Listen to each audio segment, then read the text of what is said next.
All right, so we're going to talk about fronts. And fronts are a boundary separating bands of thunderstorms and severe weather. There are two main types of fronts, and they are cold and warm. Cold is just the boundary of an advancing mass of cold air, in particular, the trailing edge of the warm sector of a low pressure system. And warm fronts are the boundary of an advancing mass of warm air, in particular, the leading edge of the warm sector of low pressure system. So, again, like I said, scientists aren't super creative with our names of stuff.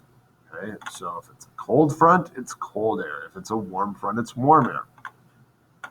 There are also two other types of fronts. These are the main ones, but there are two other types. A stationary front is just a front between warm and cold air masses that is moving very slowly or not at all. And an occluded front is a weather front formed during the process of cyclogenesis, where a cold front overtakes a warm front and it kind of envelops the warm front in between itself and another cold front. There's always rain where a cold front and a warm front are in contact, and many times it storms, but there's always rain. And the symbols for the fronts always point in the direction that they're moving. So let's say a front was moving from the bottom of my screen to the top of my screen. The front would actually point in that direction. It would be pointing up towards the top of my screen.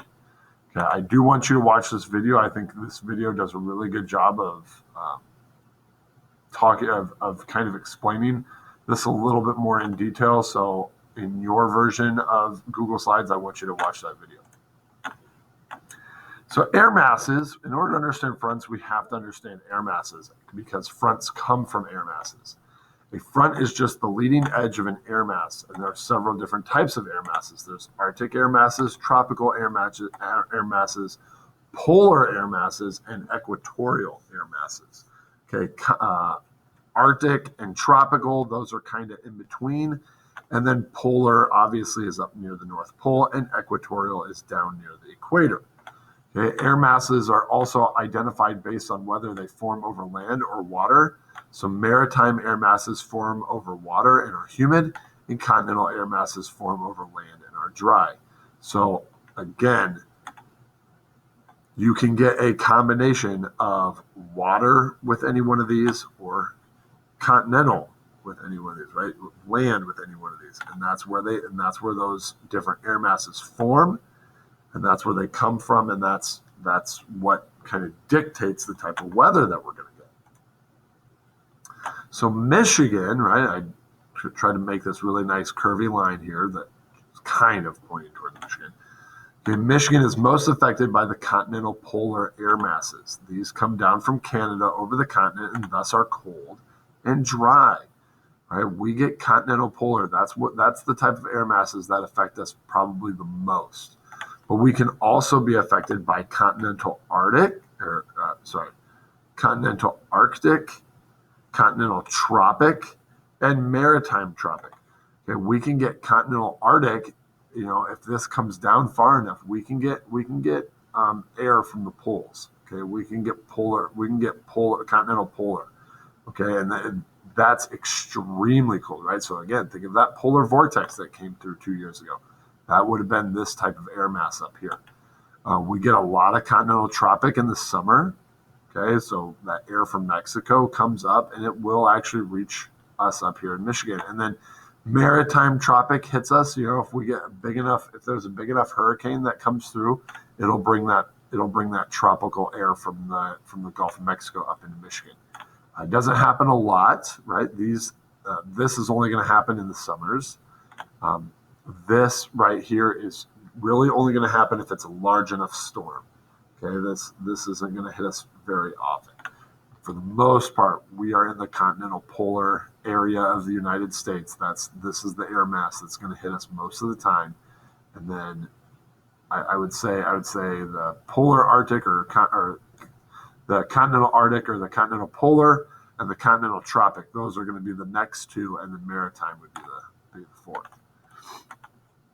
So what is a cold front? A cold front just brings air from the North Pole, brings cooler temperatures. It always moves across the map from the northwest to the southeast. So it's always going to move in this direction right here, right? So it's going to move from an area up here, right? Thinking of like Canada, it's going to move somewhere from up here down to the southeast. Okay, and that's the way cold fronts always move. Okay, and you can see kind of in that picture, it's moving in that same direction. Okay, it's going to move in that same direction.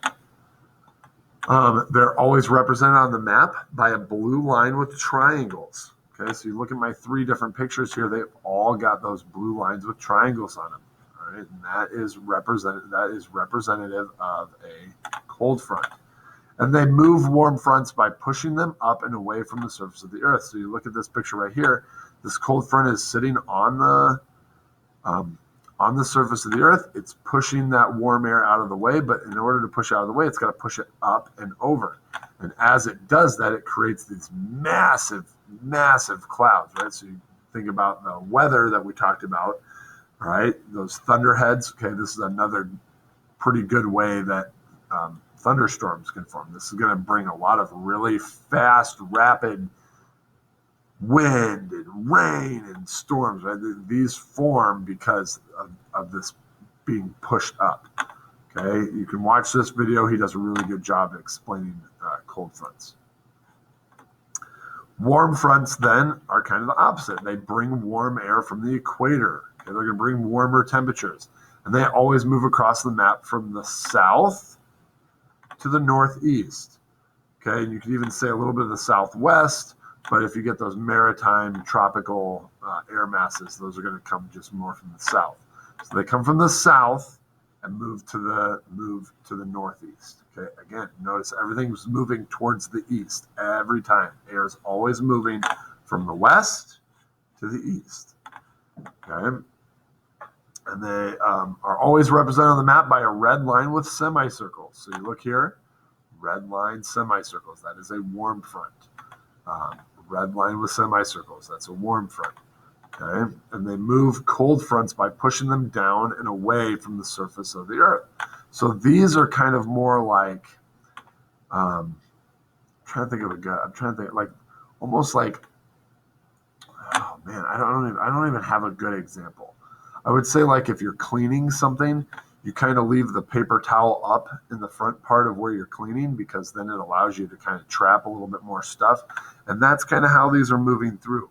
Okay, because warm air is not as dense as cold air, it sits on top of that cold air, but it still is able to move it away. And this is where, because of that, you get these different types of clouds that form. And up here at this top part, you get those really long, stringy clouds. And that's why when people say you look at the clouds to see what the weather is going to be like, if you see these long, stringy clouds, you know that the weather is going to change because it's going to bring in warmer air. Okay. A stationary front then forms when a cold front or a warm front stops moving, right? It's when these two kind of come in contact with each other and neither one's able to push the other one. It happens when two masses of air are pushing against each other, but neither is powerful enough to move the other, and they may stay put for days. And these are represented by red semicircles and blue triangles alternating one another and looking in opposite directions because the warm air is pushing to the northeast, the cold air is pushing to the southeast, and so you get this alternating blue triangle, red, blue, red, blue, red, blue, red, blue, red, all the way through. All right.